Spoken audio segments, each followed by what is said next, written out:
Goodness. Good evening, everyone.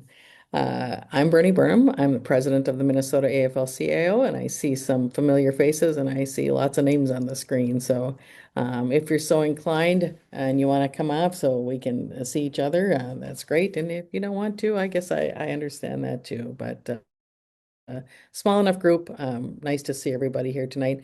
I happen to be over at the the Minnesota Union Leadership Program had their graduating class this evening, so was just over there across the hall here and congratulating them on the work they did by working all day and then going to class in the evening and going through that program. So anyway, we are here tonight to talk about why it's better in a union and this great curriculum that has been put together by Haley and Robin Gully, who now is running for Senate, by the way. Um, She'll be a great candidate, I think. She is a great candidate. But anyway, I might be a little biased because she was great to work with too. This curriculum is amazing. I think the people that are on here, the names that I see, I think you all believe that it's better in a union, but I think you will find that this curriculum, as you walk through it this evening, is something that you can easily share and use, like maybe in a book club kind of situation, or as you get trained tonight how to go through it. I think you can, take a look and again, just think about the folks that you know that this would be a good conversation to start with people and, for you, new union members and seasoned union members alike. I think it's a great program. So I'm going to stop there because you're not here to listen to me this evening, but thanks for being here with us. And I'm going to turn it over to Haley and Chris. Hello, everyone. My name is Haley Hilton. I use she, her pronouns, and I'm the field director with the Minnesota AFL-CIO. And I'll let Chris introduce himself. Hey everybody, Chris Shields. Use he, him. I'm the communications director with the Minnesota AFL-CIO, and I'm going to be here. If you've got any tech issues or anything like that, just send me a direct message or even just pop in the chat, and we'll certainly help you out. Excited to see you tonight. We've got an absolutely amazing toolkit that we will talk about in a second here, and some really exciting ways that we can use it. Tonight, we are going to be going through one of two like little drop-ins that we've got. So we've got a Better in a Union town hall drop-in, which we will be doing tonight, and then a week from today, right? Or next Thursday, I believe. Uh, yeah, next Thursday, so a week from tomorrow. We will be doing the racial and economic justice portion of the toolkit. So these are designed to be about half hour. We've got about 1 hour here tonight with everybody. So we're going to move through it a little slower, and I'm going to move through it so we can train you all as trainers that you can take this content and run with it. The one great piece about this toolkit is well, they're designed to be half an hour. You can kind of shape them however you want, or take different pieces of the toolkit, read them at a time. So I think with that said, let's get started.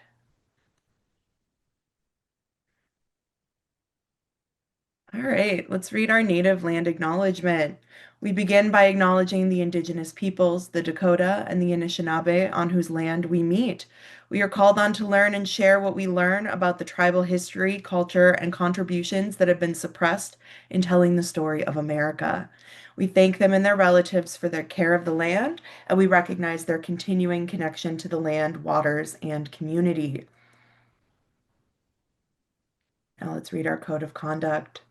Minnesota AFL-CIO is committed to providing an environment free from discrimination and harassment. We ask all meeting participants to embrace our values of equity and equality and conduct themselves in this meeting consistent with those values. As we work towards equity, individuals are still being harmed by racism, sexism, and other systems of oppression based on their identities. Meeting participants will be impacted differently based on their identities, and we commit to the security and safety of those most impacted by oppression. President Burnham has assigned two designees as the first point of contact for anyone who thinks they have experienced discriminatory, harassing, or otherwise unacceptable behavior. We urge you to contact a designee if you have any concerns. And our two designees Our Bethany Winkles, the Secretary Treasurer of the Minnesota AFL-CIO, and Andrew Peltier, who is with the Machinist District Lodge 77. And that is their contact information there.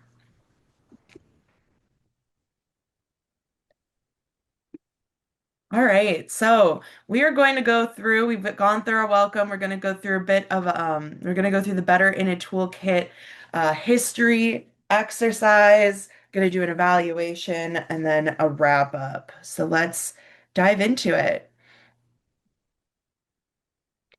First, I want to ask folks, please feel free, come off mute, and answer or put in the chat. Why do you think people join unions?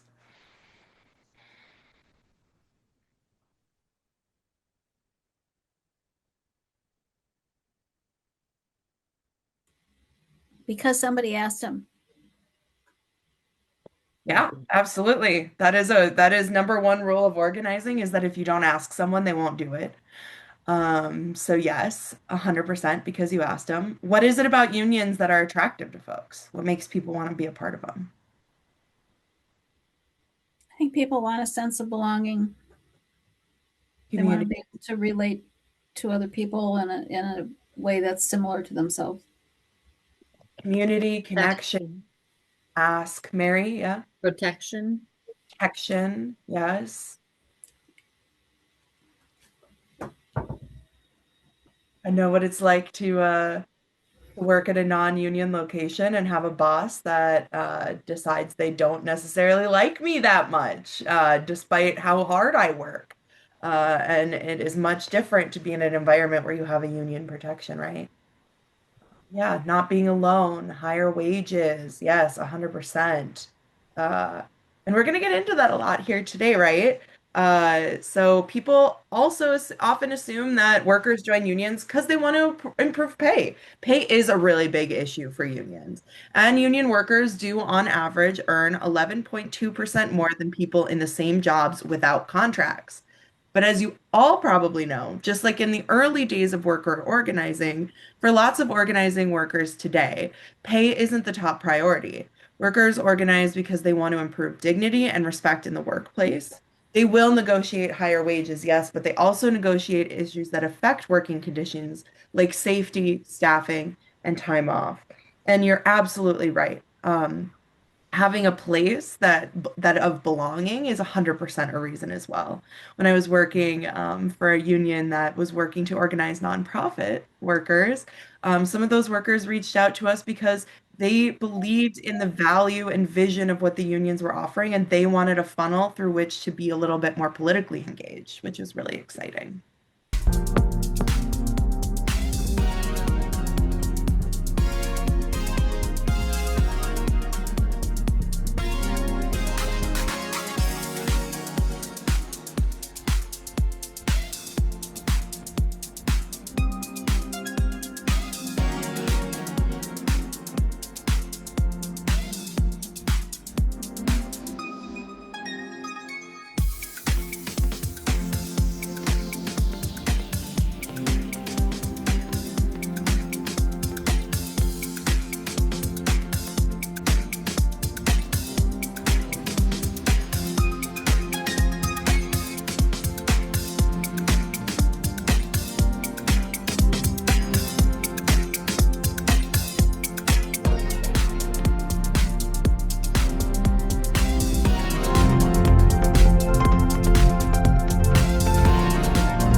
As you can see here, there are a lot of ways in which there is a union difference to be made. In most measurable ways, you can see a union difference. Workers in states with stronger union protections, that is to say, not only unionized workers, but all workers in states where there are better protections and higher union density. Um, Workers have higher pay, lower workplace injuries and fatalities, fewer very low paid jobs, higher health insurance coverage, lower overall poverty, and better school funding. In fact, people living in states with high union membership have significantly longer life expectancy. So then, if it's the union difference, is that apparent? Go back one, Shields. What happened to all the union members? Until the late 1950s, labor organizing was on the rise. In the early 1930s, union membership in the United States was about 10%. By the late 1950s, 32% of wage workers were in a labor union. Many of us remember parents or grandparents talking about the good old days when unions were strongest, a family could be middle class on a single income. Here's the secret. Unions built the strong middle class that many remember from the 1950s. You can thank unions for weekends, 40-hour work weeks, or the end of child labor, or all sorts of really important and big ideas, overtime pay. So let's talk about why. For many reasons, though, union membership began declining in the late 1950s. Today, despite very high support for and interest in joining unions, less workers are members of unions than have been since the 1940s. Despite great, big, high-profile organizing wins, rates of unionized workers in the US continue to fall year over year. So let's talk about some of the biggest causes. Number one, increased opposition to unions from corporate America and the rise of union busting consultants and law firms. Most workers who organize today will quickly face the wrath of union busting consultants who will work to break down worker organizing and stoke division. In the early days of organizing, workers depended on active strategies like strikes to achieve recognition. The bureaucratic processes that workers have to get through today can take literally years. We have all watched as Starbucks after Starbucks have organized more than 500 stores, have said that they want a union, and yet not a single one has yet to achieve its first comp. Workers at Amazon waited for 2 years to have a single bargaining date on the calendar. Sustaining an organizing drive through the required processes is hard. One of the most significant ways that unions have been contributing to our own decline has been through a lack of investment in organizing. While we have experienced many significant legal and policy challenges throughout the years, one of the most significant changes in recent memory was the 2018 Supreme Court ruling in Janus versus AFSCME, which said that public sector workers could no longer collect mandatory fair share fees. Those fees covered the costs of collective bargaining and grievances. This has left our public sector unions chasing members and fighting to organize every single day just to stay alive. Employers are adding non-union jobs faster than workers are organizing. And because unions are based on jobs, union jobs sometimes go away and workers have to organize in new types of jobs. According to the Economic Policy Institute in 2022, more than 16 million workers in the United States were represented by a union, which was an increase from 2021. But the share of workers represented by a union still declined from 11.6% to 11.3%. There were simply more non-union jobs added. Next slide. As in labor's heyday, many of us are true believers in organized labor and its power to do good in the world and for workers. And those who believe in the power of organized labor to change lives are growing year over year, though the legal challenges to union growth and organizing are significant. Unions give workers a bigger say in our economy and political system. That's good for the middle class and it's good for democracy. Unions boost political participation, especially among members, but also among non-union members, and their voices elevate pro-middle class policies. In Minnesota, in every single demographic, a union membership makes you significantly more likely to show up to the polls to vote. States with more union members have significantly higher voter turnout rates, as well as higher minimum wages, more people covered by health insurance, stronger social safety nets, and more progressive tax codes. At every level, unions have been behind nearly every piece of pro-worker legislation ever to be enacted. Union density, aka membership, is highly correlated with voting access and more democratic processes. Corporations, which yield enormous amounts of power over our economy, are not democratically organized, but unions are. Union members create checks, accountability on the otherwise nearly unmitigated power corporations have over our lives. Without unions, we wouldn't have OSHA, which protects people from hazardous working conditions. And during the pandemic, essential workers would not have had PPE or many of the protections or accommodations that save lives. In Minnesota, during the most recent occupation, it was a lot of unions who came together to make sure that their members were protected, had access to legal representation, and the ability to get home from places that ICE was just dropping them off on the streets. Finally, unions strengthen the middle class and reduce economic inequality. In fact, research shows that decline in union density explains as much of today's record level of inequality as higher education. Take a look at these charts from the Economic Policy Institute. You can see that as union membership decreases, income inequality rises and the middle class shrinks. In fact, research shows that the decline in union density explains as much of today's records level of inequality and higher education. All right, next slide. So we're going to take about 3 minutes here, and we're going to ask folks to free write. You can write it in the chat. You can write it down on a sheet of paper, whatever works best for you, of when your union has made a difference to you. So we're going to come back in 6:28.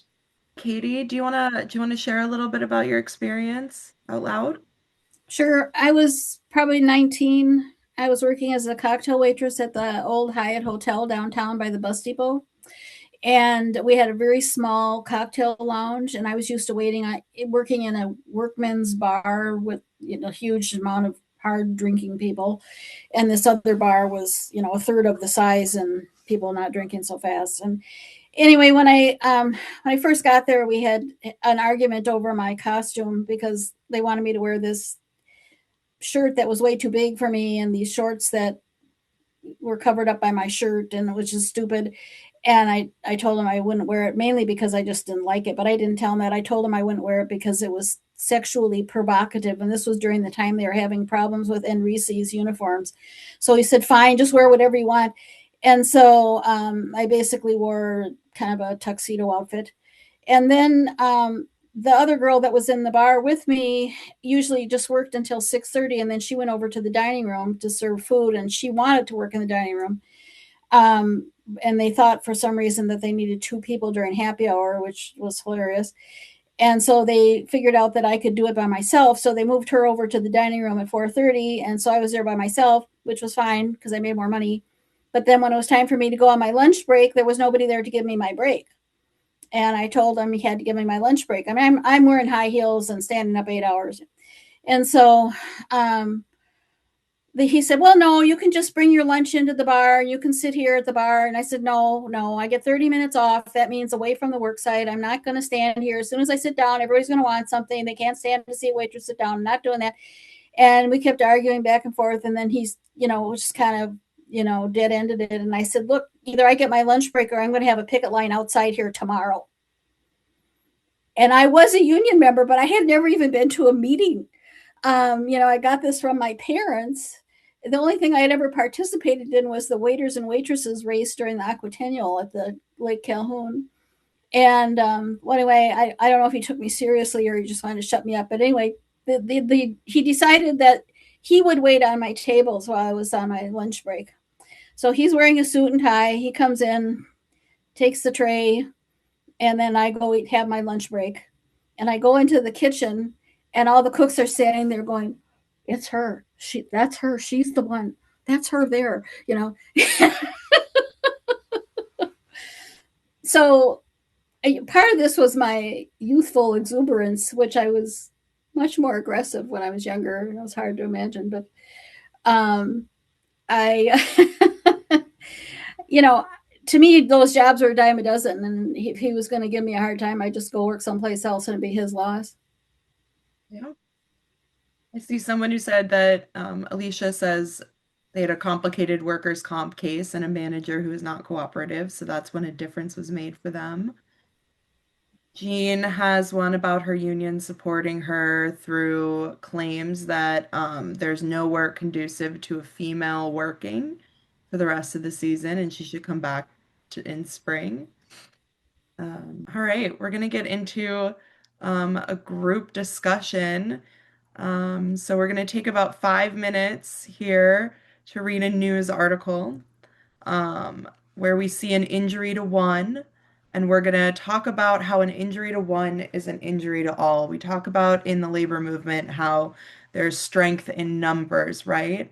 But what does it mean to really hurt all through the act of harming one? And so, Chris, if you want to share that link in the chat. So if folks want to click this link, a Minnesota Reformer article. It's on the marathon strike that the Teamsters Local 120 went on at the refinery. Some of you may remember that. That was back in 2021, not that long ago. So we'll take about 5 minutes here for folks to read it. We'll come back at 6:41. All right, then I'm gonna grab these questions, throw them in the chat. And I want to ask if folks want to talk a little bit about why this injury to one is an injury to all. How does this impact everybody? Troy, I saw you put in the chat unqualified employees danger society at large. Yeah, I know a little bit about refinery workers because they were my members when I was with the Teamsters. And let me tell you, they do some really challenging, scary stuff and work with some intense chemicals, materials. You want people who know what they're doing touching this stuff because it can be really harmful to the environment should something happen, which does impact us all. Yeah, Mary. Yeah, and that's exactly right. And I mean, it's been proven, we all know that you don't get the same quality of work when you contract out jobs. Is and in instances like that the refinery, that's just, I mean, it's just too huge, and it's just there are so many things that can go wrong if you don't have the right people in those jobs. And contract people don't have they generally don't have the training that they need, and they don't have the commitment and the sense of pride in what they're doing, like Yep. those do. Yeah. Has anyone heard the term not paid enough to care? Yeah. It's a fair phrase I've heard. Kathy. So, did anything come of it? If I understood at the end, it said it didn't pass, so they have apprenticeship programs for that now? So, fun fact, and maybe Bernie can talk a little bit more about this, but we did pass a refinery safety bill the very next session, or in the historic 2023 session, That perhaps. it was 2022, Thank and you. yep. And as Gene put in there, it was a union member who carried the bill in the House, Caleb Berg. Yep. Yeah, that's great. Then not only did they follow through on it, but they actually got legislation to prepare workers in the future. Hmm. Another piece of legislation that we've been working on is in the wake of strikes like that, which went on for 6 months, is unemployment insurance for striking workers, which is a policy that would help future workers, not just those who not just like the refine like it wouldn't even help the current refinery safety workers because they're not on strike, right? But it's a piece of policy that would help rebalance the scales for workers in other industries. Mhm. Yeah, might encourage the boss to actually settle. Yeah. Get it done. Other thoughts on injury, why this is injury to one is an injury to all? Um, if that place blew up, they figured out this burn zone, which was huge, and so in addition to the employees, it was an extreme hazard to anyone who lived near that plant, and they measured out the area. And I know it went into Egan and Jim Carlson's district. And I went to a secondary picket line at the Marathon gas station in Egan, and I got Jim to come out on the picket line with us. And I'm sure that when they had that bill the next year, it probably helped to have him out there because he talked to those guys, and he was an engineer, and they were real comfortable talking to him about cars and whatever. And it so I mean, in that situation, I mean, it would literally involve everybody in the town. I mean, not just the workers, but everybody. That's Yeah, right. Katie, my nephews live in Newport. When Mhm. I drive them home to drop them off with their moms, that's where I drop them off. And I drive past the refinery. How can our unions organize to combat these challenges? Talk to not only your coworkers, but people in the community, your neighbors and stuff. Get public support Hmm. for the fight you're going through. Yeah, I think we've seen many instances in which that's been successful, right? Teacher strikes around the country when students are joining them and posting TikToks alongside their teachers. That makes an impact, right? When our patients are with our nurses on the strike line, that makes a difference, right? Kathy. Um, just last Monday, a week from this Monday, a week ago, I should say, the Brainerd teachers who haven't settled a contract yet had a rally, and it was to get, I mean, besides the teachers, they asked the community to show up, and they had almost 400 people. And then they lined the halls, which led to the board meeting, etc. And even the local Mickey's, which is a sub shop, etc., had on their sign, settle the teacher's contract. So that community input, yep, really makes a difference. Yeah. Let's think Yeah, about this that was awesome. Yeah. this marathon strike. How many of you have been on a strike line before, either for yourself or for a worker? Yeah, quite a few of us, right? There is an energy Hmm. shift that happens on a strike. And when workers have been there day in and day out, and they're not getting paid, and all of a sudden, a bunch of people from other unions show up, it is like a breath of fresh air. Hmm. And how many of you, since 2021, when this strike happened, 2020, 2021, how many of you have been on a strike line since and seen that Teamster truck? Hmm. Oh yeah. Mhm. Yeah. It is when you show up for others, they will show up for you. Hmm. And that is what being part of a union is all about. It's about figuring out ways that we can make our small, in some cases, work sites go from 60 people, 100 people to 300,000 people because that's how many members are part of the Minnesota AFL-CIO.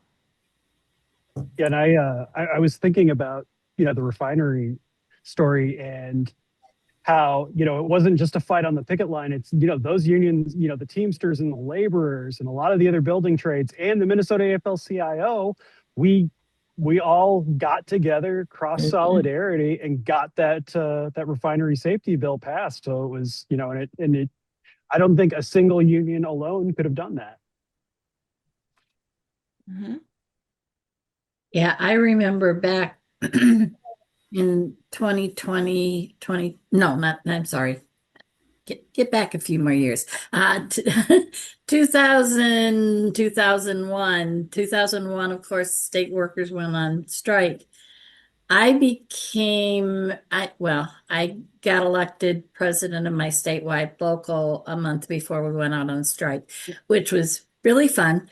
Um, but I remember talking when I got into leadership of my local, I said, well, aren't we sending anybody to the AFL-CIO central body meetings? Now, what would we do that for? What's that for? And I said, well, it's really important that we do that. I said we need to be involved there because if we have a problem, then they're there for us. Are there for others. We all work together that way. And they're like, oh.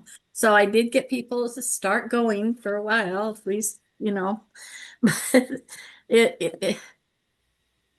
that's what it's about. The 1934 Teamster Trucker Strike took Minnesota from one of the most anti-union places in the entire country to one of the most union-friendly. That strike was won because it organized other union members and unemployed workers to join them on the strike lines so that there weren't people to cross the picket lines because they were already there on the picket lines. We win when we have numbers. So the more that we think about ways to get involved with other unions and bring folks together, that does make an impact. And every time I'm in one of these spaces where union folks are meeting each other, and sometimes we're hearing from folks who are meeting people from other unions for the first time, they get so excited when they hear about an issue that maybe is different than theirs. They learn something. When they hear about an issue that sounds the exact same as theirs, they see something within something Mhm. else. And I know we all have very different special industries that all do different things, but a worker is a worker is a worker. And we all have things that connect and combine us. I couldn't imagine being an employee without a union. Regular, reliable wage increases, great healthcare, vision, dental benefits, a match for our 401k. Being in a union changes your quality of life. Nobody is left out. It's like everybody is equal, treated within the same fairness. I don't have a big support system. Being a part of the union, they become your family away from your family. One thing that our union does is encourage solidarity. One strong, united voice that's allowed us to fight for far higher wages. Billionaires, people should be concerned about them. The fact that they are getting rid of collective bargaining and all of the things they're doing should not be happening in this country. The country belongs to working class, everyday people. It does not belong to the billionaires. Freedom. Fairness. Security. It's better in a union.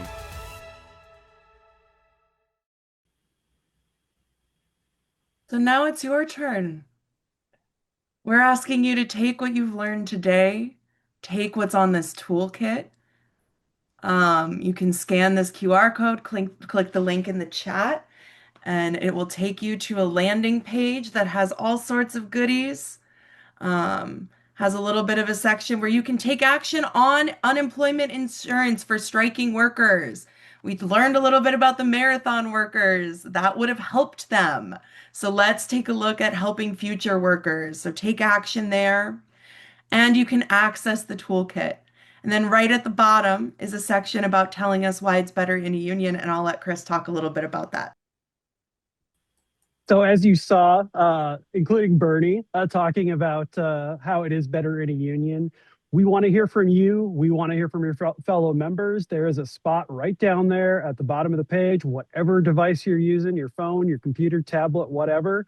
You hit that button and you can record a short video talking about why it's better in a union for you. And we're going to be showing a lot of those little clips on our social media over the summer. And we've already got quite a few stored up, so I can't wait to share them. And we'd love for you to join us. I gotta tell you, we are at a 70% approval rating. It Yep. is cool to be a union member. Mhm. So take these toolkits, run with them, and teach people how cool it is to be a union member.